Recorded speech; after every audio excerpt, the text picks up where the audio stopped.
Hello. I am Cydragon, and I am going to be talking about my absolute favorite game in history that I have played. It's Destiny 2, y'all. So, uh, Face game. I do not have a problem with this game at all. I love this game. It's taking over my life. Okay, but it's got some wild stuff. It's got like a whole bunch of ridiculous lore and some really pretty scenery. So hey, let's talk about it. Ignore that. So the basic principle of this game is you got a geometry war going on. You got the big giant circle in the sky fighting the pyramids from outside the galaxy. The big circle is a traveler, and it is basically the force of light and good, and it hovers over the last city on Earth. So weird space-time magic goes on, and it created the little ghosts, which are your best friend forever, and they basically resurrected you from the dead because you're playing as a semi-immortal character that's also undead. It's great. So the ghosts are amazing, and they're the like emotional support, and I love them. And then the game itself has a whole bunch of fashion, and I spend more time playing a fashion game than I do the actual game. It's great. So basically, the whole semi-immortal thing means the characters that you play as spend a lot of time running around throwing magic at each other for fun and dancing, apparently. Like, in canon, there are voice lines referring to the fact that the Guardians just dance at each other as a form of language, apparently. Very odd. I love it. So the other side of Geometry War is the pyramids, which are spooky evil, darkness, some entity that we do not understand they are probably never going to explain well, but hey, it's there. So they created the Taken, which I'll mention later, and they also managed to kidnap planets. And they came into the storyline a little while back and decided we're going to take entire planets and planetary moons and replace them with funky anomalies that you can't tell where the actual planets are, and you can't get to the planets. So they can do a lot of weird stuff, and we gotta fight back against them in the game. So one of the planets it took was Io, and I'm just going to ignore that.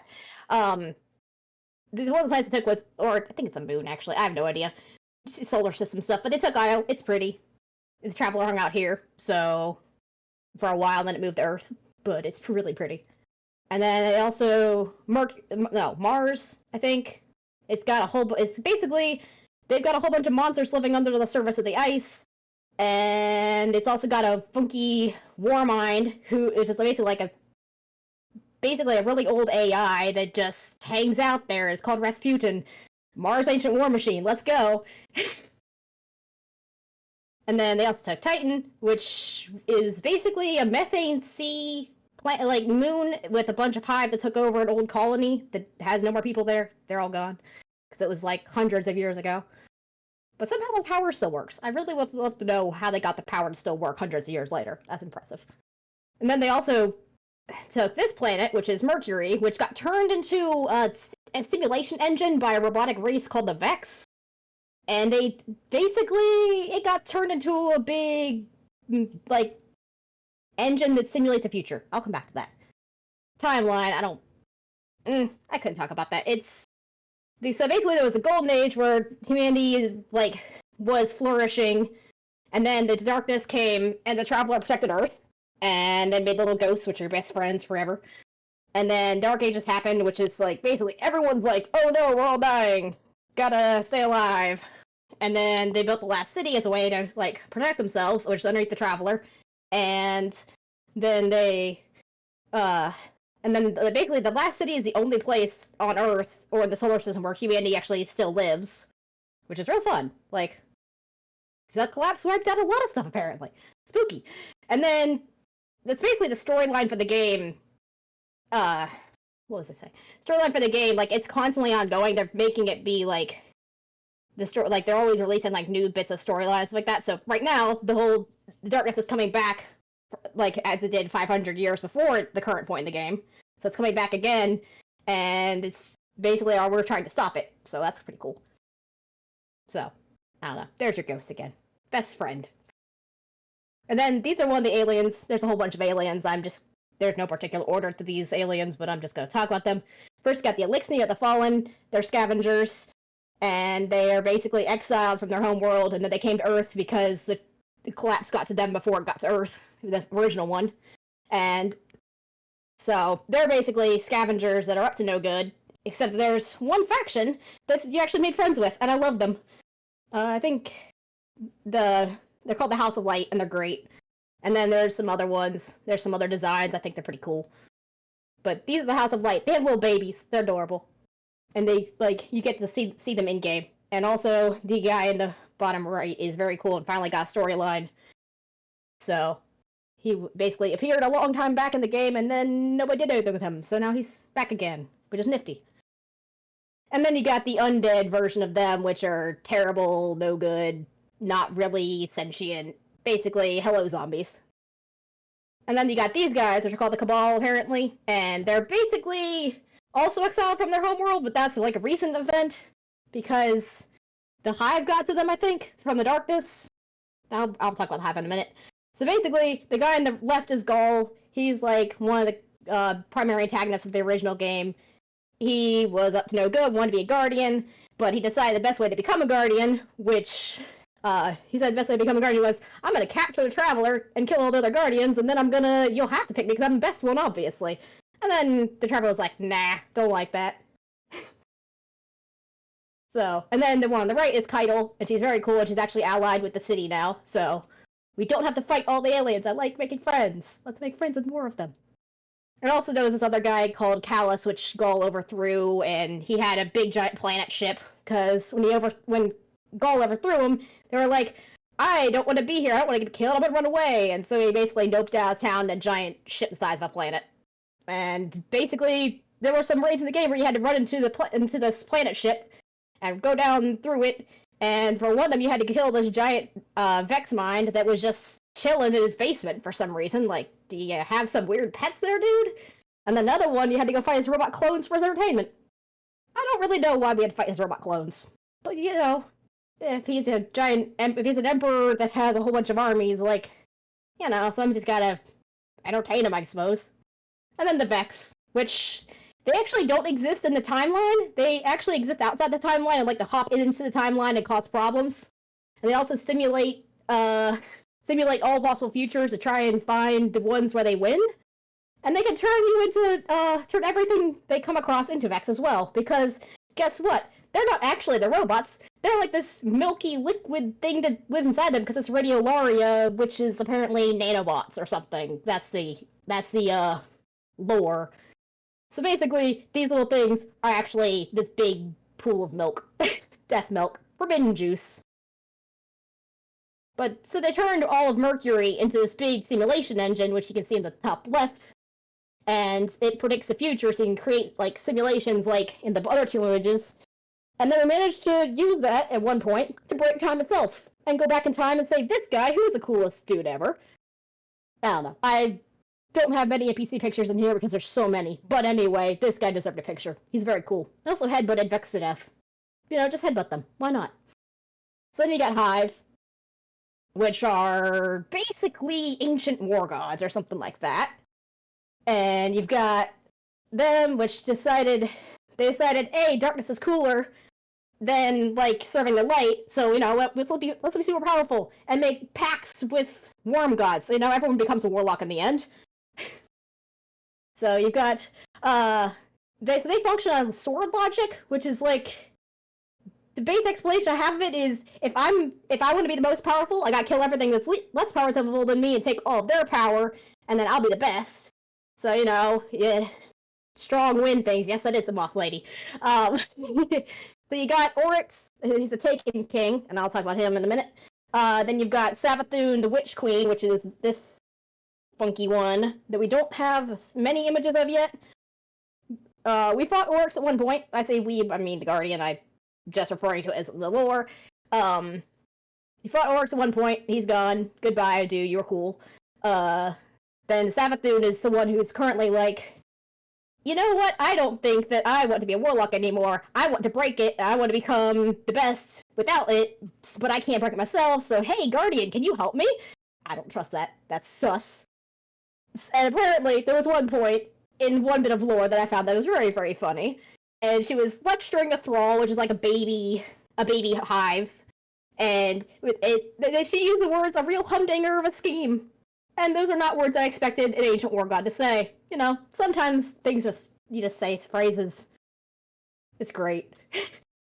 So, Oryx functioned off of the sword logic Oryx had was like, I'm gonna conquer everything, I'm gonna be the best. Second thing is I'm gonna trick everything, and the power of deception is gonna fuel me. Because guess what? The Hive sword logic all functions off of concepts. So Savathun literally likes to do like time loops, and constantly being misunderstood fuels her power. It's very funky and very hard to comprehend for me with my little brain. You know, but it's great. And then there's another sibling that's Zivu Arath, and we don't actually know much about her yet, because she hasn't actually shown up. So she may show up later, who knows? But anyway, the Hive are cool. They look nifty. They're all big, clumpy, bug-looking fellas. They're cool. I don't know. I like them. But also they're not good. You can't reason with them because they're all, like, trying to be the best that ever was. Also, they live in the moon. Or some of them live in the moon. They actually exist outside of universes or something, and then hop through them and destroy everything. So that's not great. Gotta stop that. And then there's Oryx, who's the top left fella. He was very cool, had a nifty design, but he also made a pact with the darkness to get the power to take everything be taken, which is basically, I'm gonna take all your fighters and make them be my fighters. What is this? Like, you gonna go commandeer all my playing pieces? Cool. And anyway, the take them look cool. They have a really cool color scheme. I like them a lot. There was another one. There was, oh, this one. Yeah, so basically, this isn't actually like a race. This is just very cool. This is the dragon. The one dragon. So there's Ahamkara, which are witch dragons, and they basically like bend reality by wishes, but they like to twist them to their own devices. So you've got the Awoken, which are basically humans that fell through a black hole during the collapse and got space magic and turned all glowy. But basically they have this place called the Dreaming City, which is this, like, it's hidden like a subdimension or something like that. But they don't like visitors coming there, and so their queen, Marasov, decided, I've got a pet Kara that's gotten too dangerous, I'm gonna lock them up in here. So poor Riven got hidden away in a big old city, and then Orcs had taken King got to her, corrupted her, and at some point she decided, I'm gonna cause problems on purpose. Riven did, and then the Guardians had to fight Riven, but Riven twisted the wish of the Guardians to save the city and turned the city into a time loop on her death. So the city's in a time loop of constantly getting taken over by the Taken, so that's not great. And then, what was the other part of that? Yeah. There was another part of that. Basically, she made everything be in a time loop where the Guardians have to constantly go fight one of, I think it's Savathun's daughters or something like that, that's like basically the final boss of the 3-week time loop, and if they can choose to not fight it, and the time loop will, like, the Taken will win the city, or they have to keep fighting them and constantly do the time loop. But at some point later storyline, we managed to go fight there was a Vex mind that was powering the time loop, controlling it, so it might be broken, it might not be, I don't actually know, because it's still going on. But anyway, the Ahamkara can wish themselves back to life if someone, wishes it to them, so they aren't gone. You can, trade with Ahamkara skulls to get items at some one point in the game. So that's, spooky. So they're all dead, but they're not gone, so that's up to no good. I don't trust them, but they're there. Have a dragon. And then, let's see. There's some other places that aren't really the ones I've talked about before. There's Europa, which is there's Europa, which is a frozen planet where a bunch of Elixni followed somebody there to try and become powerful again and take over humanity and become the best. And she decided to use the power of the darkness, so we had to go stop her because the darkness is up to no good. And that she's basically anyway, but Europa is one of the places where there's actually cool Elixni architecture, so I just like seeing how they've done different architecture for different races in the game. It's nifty. I like it. Also, Destiny 2's lighting is amazing. That is all. So the top left one is from a part that's apparently the inside of one of the Vex like mines.